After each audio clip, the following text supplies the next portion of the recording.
E aí é bom frisar, né, Fernão, um dos números que nós trouxemos aqui que mostra que não diz respeito só à parte política, né, essas indicações aqui Lula terá direito, né, ele não vai mexer só na composição de governo, não são mudanças que passam apenas pelo poder executivo, né, ele vai ter muito poder também de indicações para tribunais, né, para composição do judiciário, né, não só para o Supremo Tribunal Federal, que a gente fala bastante, que são 2 vagas, né, a primeira delas já no começo de 2023, e também para outros tribunais, né? Mais de 30 tribunais, como a gente destacou aqui no começo. Então, também sobre o judiciário, essas indicações do Lula vão ter bastante influência, né?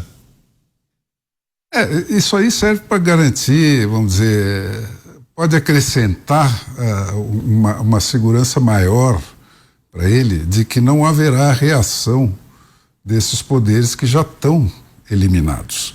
O Poder Judiciário o Brasil foi eliminado pelo ato que resgatou Lula das dezenas de condenações que ele sofreu em julgamentos perfeitos, em função de um suposto erro de endereçamento dos tribunais.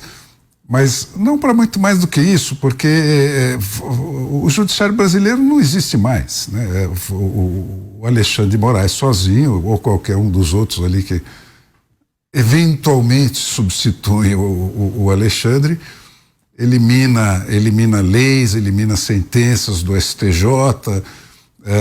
Então, o judiciário e o legislativo ainda tem sinais de vida, porque como um poder eleito que ele tem uma renovação com data marcada, né? Então, vai tomar posse um outro legislativo com maiorias diferentes das de hoje e que pode ainda esboçar alguma reação.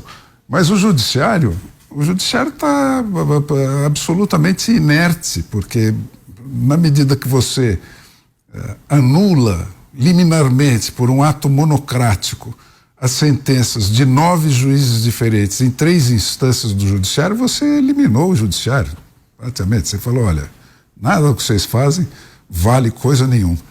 Então, ele colocar mais gente lá pode adicionar alguma garantia a mais de que não haverá mesmo reação. Coronel Gerson Gomes, queria ouvi-lo também justamente sobre esse ponto, Coronel. O que é que pode representar ou podem representar essas indicações de Lula no judiciário, Coronel? Não tenha dúvida que esse é um grande capital do chefe do Poder Executivo e que interfere, pelo menos durante uma quantidade grande de anos, no que a gente espera do Poder Judiciário, especialmente, mas particularmente da militância que se faz subjacente a essas nomeações. Explico. Por exemplo, aqui nos Estados Unidos, nós observamos que durante o governo Obama havia tanta convicção de que a Hillary Clinton seria eleita que o Obama ele deixou de nomear uma justice, uma ministra da Suprema Corte, ou alguém para substituir a ministra da Suprema Corte, que já estava muito doente, com bastante idade avançada, era uma militante ferrenha progressista, e ele não fez a substituição durante o seu mandato, e quando Trump ganha, e de surpresa para muitos na época, ele teve a oportunidade de nomear 3 integrantes da Suprema Corte, e com isso, ele passou para o Biden com 6-3 na Suprema Corte. Aqui nos Estados Unidos são 9. Então, o normal que seria o 5-4 e que você tem ou uma tendência conservadora ou progressista de acordo com essa nomeação, o Trump, por uma inabilidade do próprio governo Obama, acabou passando uma Suprema Corte conservadora de 6-3, que inclusive fez a revisão daquela interpretação de que o aborto seria amparado por uma legislação constitucional, o que não é verdade. Hoje isso foi passado para os estados e essa legislação está sendo revista. Veja a força que existe nesse ponto. E no Brasil nós teremos, tudo indica, um avanço ainda maior do PT sobre o Supremo Tribunal Federal e das pautas progressistas e do ativismo judicial, muitas vezes querendo legislar, porque essa tendência tende a se agravar com essas duas nomeações. Então, devemos nos preparar para enfrentar um ativismo ainda mais agressivo do Supremo Tribunal Federal nas pautas que os conservadores consideram bastante críticas do seu ponto de vista. Agora, Mota, temos mais 2 minutos antes da chegada aqui do pessoal que nos acompanha pela TV e pelo rádio.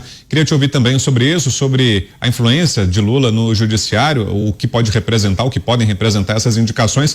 Queria saber de você também se a passagem do presidente Jair Bolsonaro deixa alguma marca pela máquina pública, do ponto de vista de indicações e da composição até dos tribunais. Será que essa passagem do presidente Jair Bolsonaro muda de alguma forma ou pode ter mudado o arranjo de forças na composição da máquina pública, Mota? Como é que você vê? Queremos te ouvir. Eu acredito que sim, Brown. Eu acho que o grande legado do governo Bolsonaro, além do legado na economia, né, que é um legado muito sólido e que talvez sustente a prosperidade do Brasil ainda por um bom tempo, um grande legado está no campo das ideias, né? Na ideia da defesa da liberdade, na defesa de um Estado menor, né? Quando que a gente se lembra de um presidente dizendo que o Estado tem que ser menor, que tem que cobrar menos imposto, que tem que ter menos servidores, né? Isso, para mim, na minha vida, é uma coisa inédita.